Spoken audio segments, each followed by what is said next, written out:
and told the driver where he was going.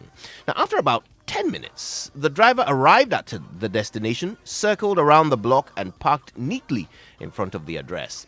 The cab meter read $11. But to the businessman's surprise, the driver only took $10. But your meter reads 11, man. Well, why are you taking just $10? Asked the bewildered passenger. The driver turned in his seat and looked over his shoulder at the businessman. Sir, I'm a taxi driver. My job is to know the city and get you to your destination. I missed the last turn and had to circle the block to get you here.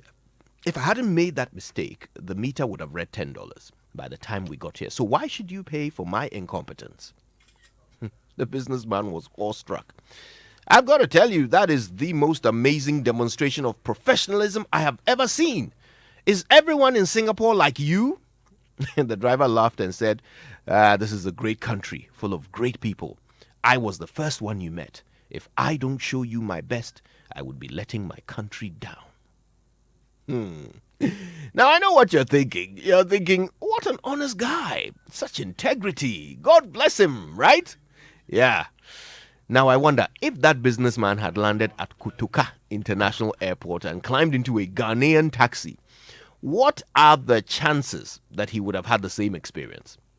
Isn't he more likely to find himself in a dirty, poorly maintained cab with a talkative driver who will break every single rule on the highway code, will deliberately drive the long way around so that he can charge you more? Now that you are nodding and thinking, yeah, let me ask, how about you? You are going to meet a number of people today in the course of your duties. If at the end of the day, someone were to ask them to rate your professionalism, how high would you score? For making them wait in a queue, for being rude, for telling them it's not your responsibility, for raising your voice at them, for giving preferential treatment to the one who came in the nicer car, for telling them to give you something small before doing what you're already being paid to do, for not caring enough to show the absolute best version of yourself to every single person you meet today. How would they rate your professionalism? You know, many of us have reported meter faults to the ECG, only for them to tell us that due to a fault with their equipment, we owe them money. They put us through the inconvenience, by running a faulty system, but then they expect us to pay regardless. Is that professionalism? How many times have you been to hospital only to be told you have to pay for a new card because they can't find the records that they made when you registered the last time? Is that professionalism?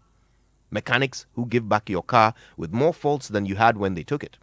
Builders who delay your projects with their mistakes and still make you pay for the time they spent doing it wrong.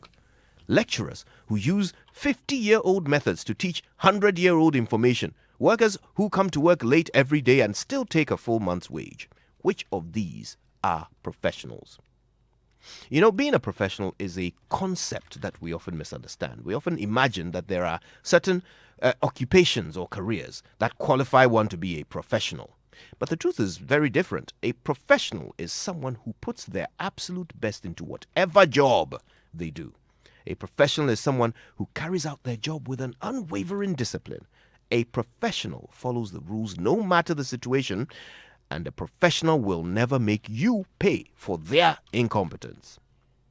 My dear friend, Ghana is a great country with its fair share of great people, but are you one of them?